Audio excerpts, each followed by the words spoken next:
How to become confident even if you have low self-esteem. Many people believe that confidence and self-esteem are the same thing, but they are not. Understanding this difference is the first step towards solving the problem. Self-esteem is how you evaluate your overall worth as a person. It answers the question, how valuable am I? Confidence, on the other hand, is your belief that you can perform a specific task or handle a particular situation. You can have low self-esteem but still become confident in many areas of your life. For example, someone may doubt their overall value yet still become highly confident at public speaking, coding, driving, or leading a team because they have practiced those skills repeatedly. The biggest mistake people make is waiting for their self-esteem to improve before taking action. In reality, confidence is usually built through action first, while self-esteem often improves later as a result. If you constantly avoid challenges because you feel inadequate, your brain never collects evidence that you are capable. This creates a cycle where fear leads to avoidance. Avoidance leads to fewer successes, and fewer successes reinforce low self-esteem.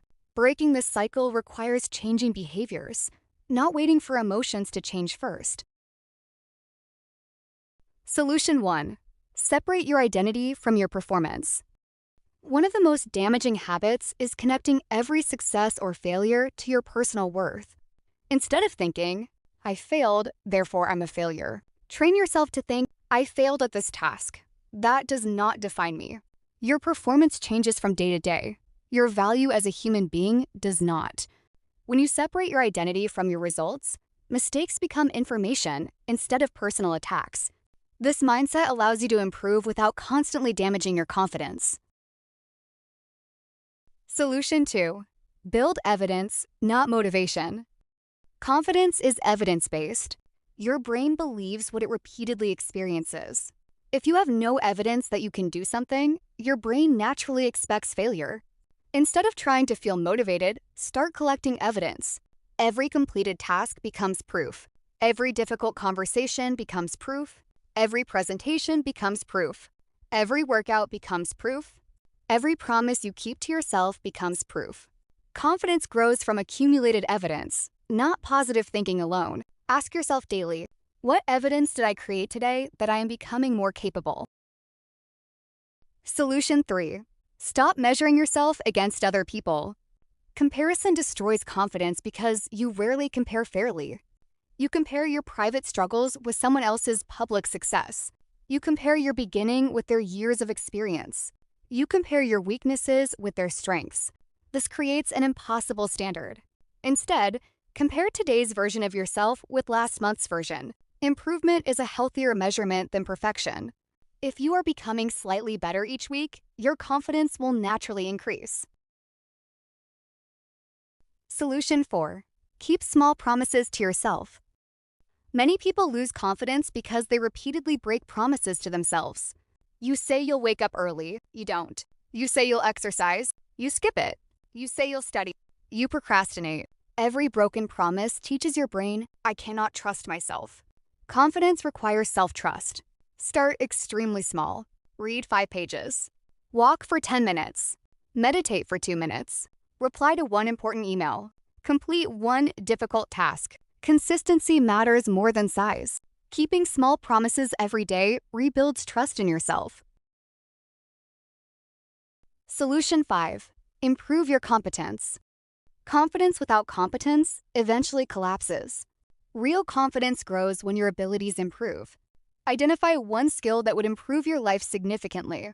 Communication, writing, negotiation, financial literacy, leadership, technology, problem solving. Invest time every week mastering that skill. Knowledge reduces uncertainty. Practice reduces fear. Competence creates confidence. Solution 6. Control your body language. Your body influences your thoughts more than most people realize. Poor posture often reinforces feelings of insecurity. Practice these habits. Stand upright. Keep your shoulders relaxed. Walk at a comfortable pace. Maintain natural eye contact. Speak slightly slower. Avoid unnecessary apologizing. Avoid constantly looking at the ground. These small physical adjustments communicate confidence to others, while also influencing your own mental state. Solution 7. Become comfortable with discomfort. Many people believe confident people never feel nervous. The truth is different. Confident people often feel fear but continue acting anyway. Avoiding discomfort teaches your brain that discomfort is dangerous. Facing discomfort teaches your brain that discomfort is manageable. Create a weekly discomfort challenge. Speak first during meetings. Ask one question. Introduce yourself to someone new. Apply for opportunities that seem difficult. Share your ideas. Each successful experience expands your comfort zone. Solution 8. Replace harsh self-criticism with accurate self-evaluation. Low self-esteem often produces an inner voice that exaggerates mistakes. Instead of saying, "I always fail," replace it with, "I struggled this time." Instead of, "I'm terrible at everything," say, "I'm still developing this skill." Notice that these statements are realistic rather than artificially positive. Accuracy is more believable than empty affirmations. Your brain accepts balanced thinking more easily than exaggerated optimism. Solution 9. Learn to accept imperfection. Perfectionism often hides fear rather than excellence. If you refuse to begin until everything is perfect, you delay progress indefinitely. Ask yourself, does this need to be perfect or does it need to be useful? Done usually beats perfect. Progress beats hesitation. Experience beats endless planning. Confident people improve after starting, not before. Solution 10. Reduce the need for external validation. If your confidence depends entirely on compliments, approval, likes, or praise, other people control your emotional state.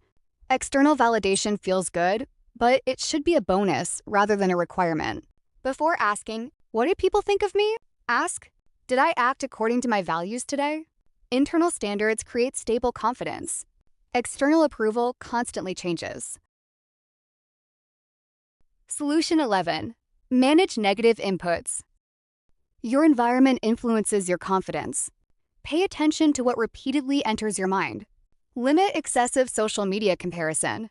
Reduce exposure to people who constantly criticize without helping. Spend more time with people who encourage growth while remaining honest. Consume books, educational content, and conversations that strengthen your thinking instead of increasing insecurity.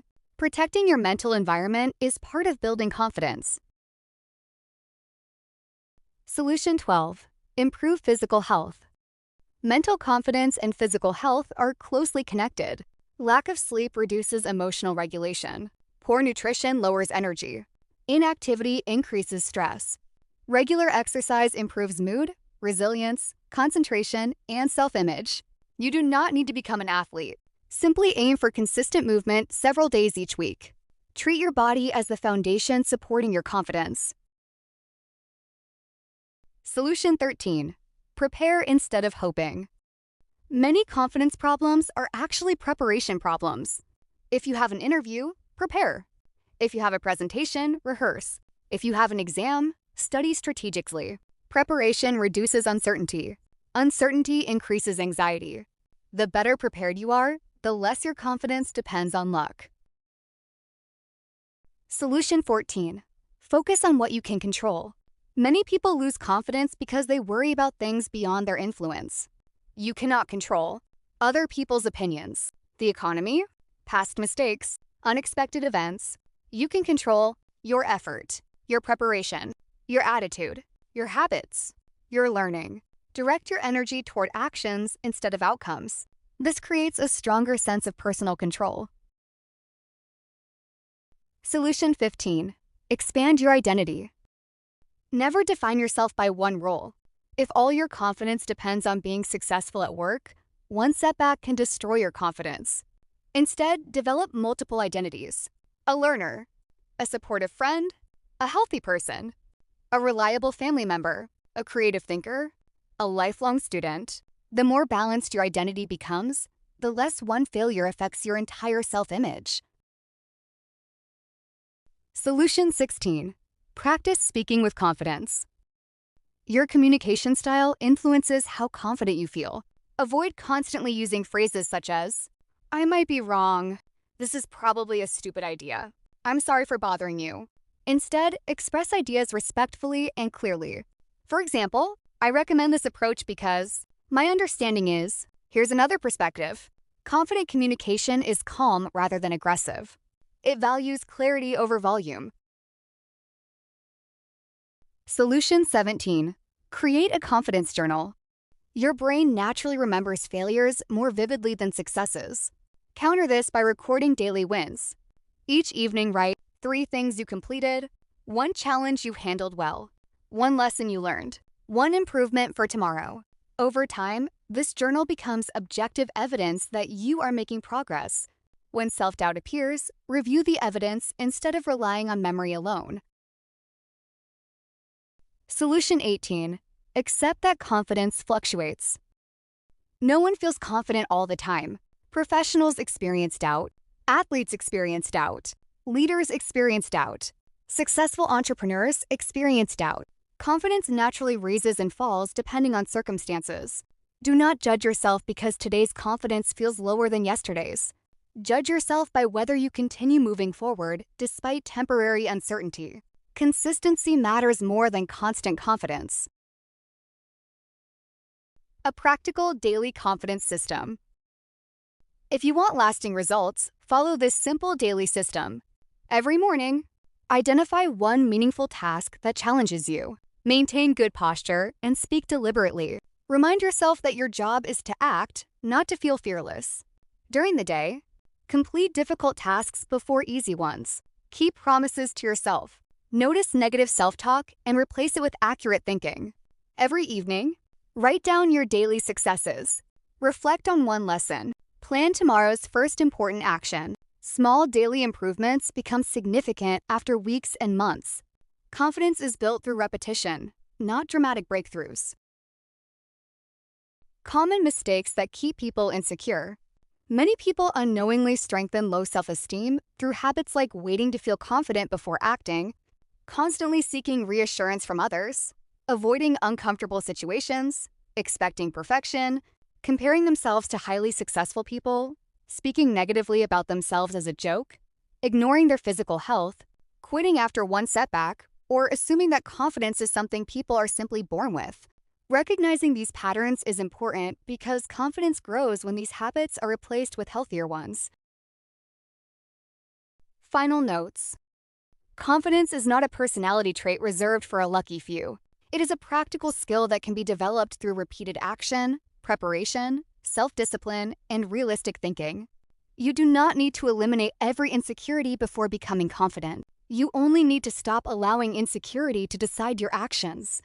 Every promise you keep, every challenge you face, every skill you improve, and every uncomfortable situation you survive teaches your brain a powerful lesson. You are more capable than you previously believed.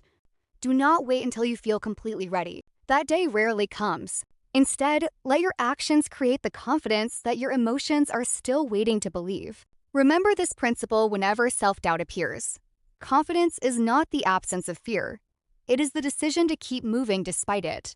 The more often you choose constructive action over avoidance, the stronger your confidence becomes, regardless of where your self-esteem started.